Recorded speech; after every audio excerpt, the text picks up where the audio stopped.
the morning was the sixth day. And we go on to chapter 2. Hallelujah.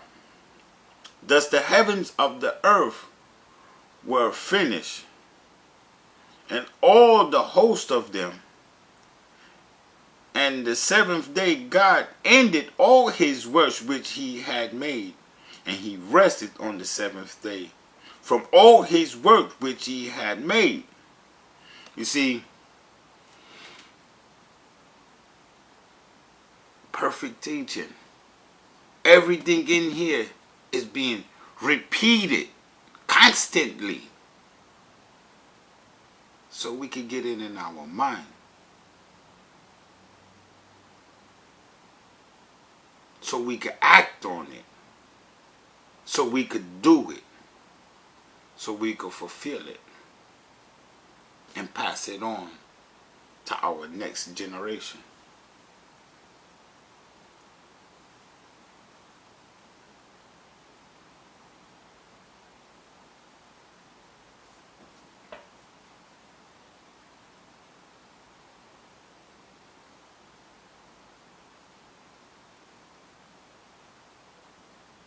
And God blessed the seventh day and sanctified it, because that in it he had rested from all his work which God created and made.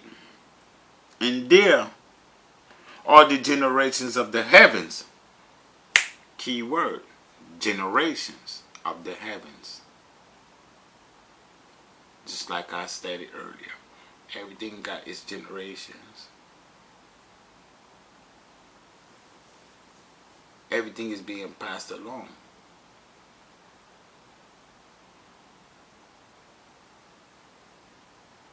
From year to year, year to year. It's the same earth. It's the same heaven. The same stars. The same moon. The same sun. Only thing changed was us, mankind, cattle, beasts, fowl of the air, fish in the sea. That's the only thing changes, his creations. Everything else remained the same. That's why people trying to go up there and see what it's about. Why people want to go up to the moon and see why it lasts so long. It lasts so long because the Father created. And the Father is perfect in all his ways. Not half, not some, but all his ways. The Father is perfect.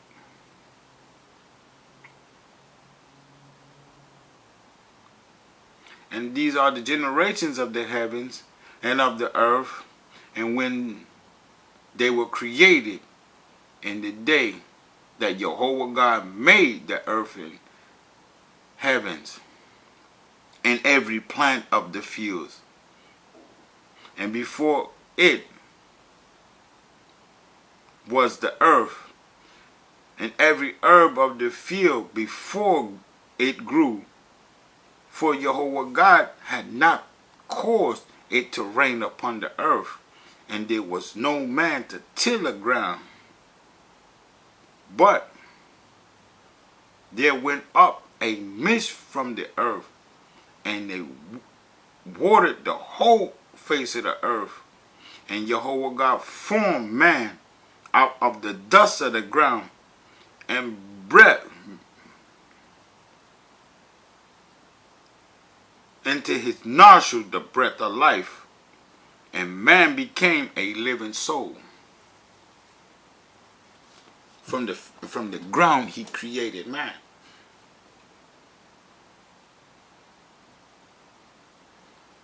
And if you pay attention to life, from the ground we were created, to the ground we shall return.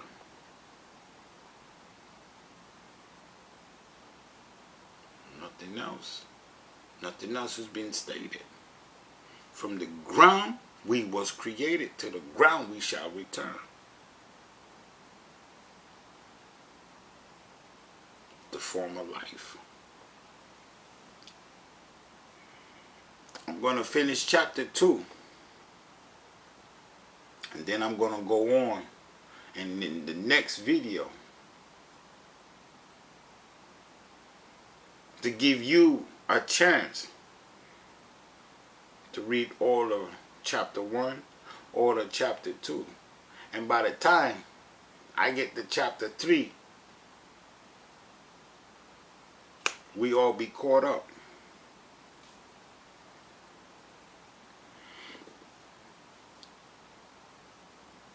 And Jehovah God planted the garden eastward in the Eden, and there he put the man whom he had formed out of the ground, made. Out of the ground made. Jehovah God grew up every tree that is pleasant in the sight and good for food, the tree of the life also in the midst of the garden, and the tree of knowledge of good and evil.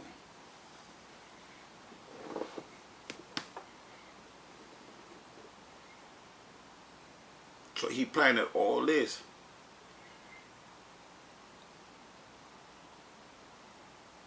So he knew what was going to come in the future. But he just set it forth for a reason.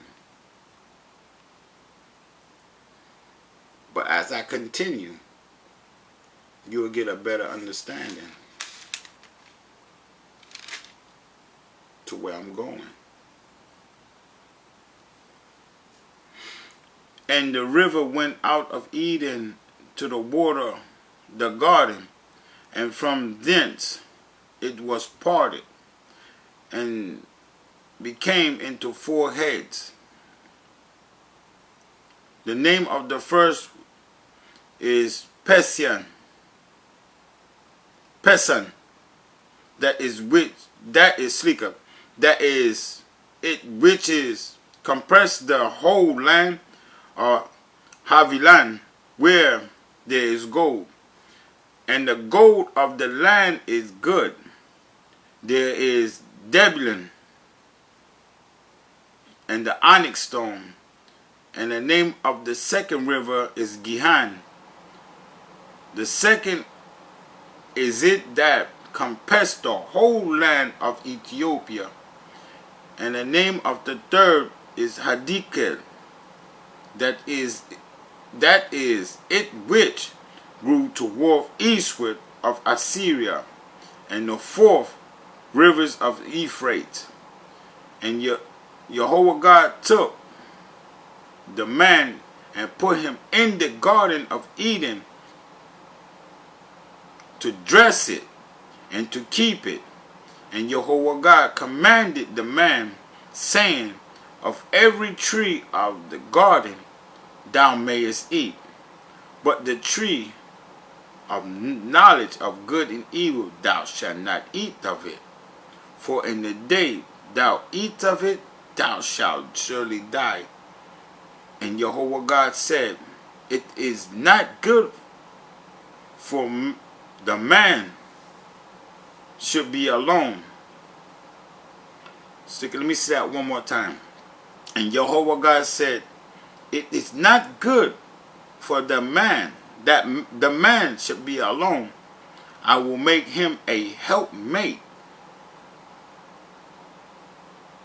And out of the ground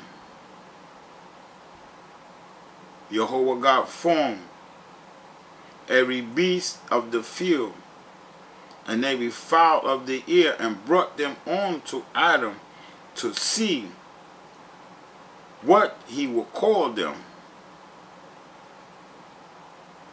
And whatever Adam called every living creature, that was the name thereof, even till today. And Adam gave names to all cattle, and to all fowl of the air, and to every beast of the field. But for Adam was not found a helpmate for him. And Jehovah God caused a deep sleep to fall upon Adam, and he slept. And he took one of his ribs and closed up the flesh instead thereof. And the rib which Jehovah God hath taken from man made he a woman, and brought her unto man. And Adam said, This is now bone of my bones, and flesh of my flesh, and she shall be called woman, because he was taken out of man. Therefore shall a man leave his father and his mother, and they shall be one flesh. And they were both naked, the man and his wife, and were not ashamed. You see, man and his wife, not man and his girlfriend, man and his side piece, man and the woman next door, man and his wife. Now, I want to leave you with these words before I close out.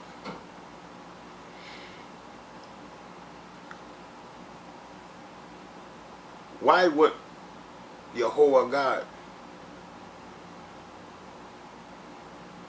put man and woman on the face of the earth?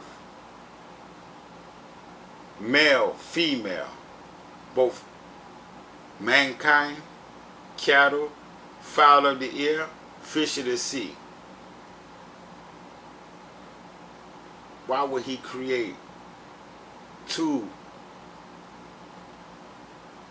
instead of one?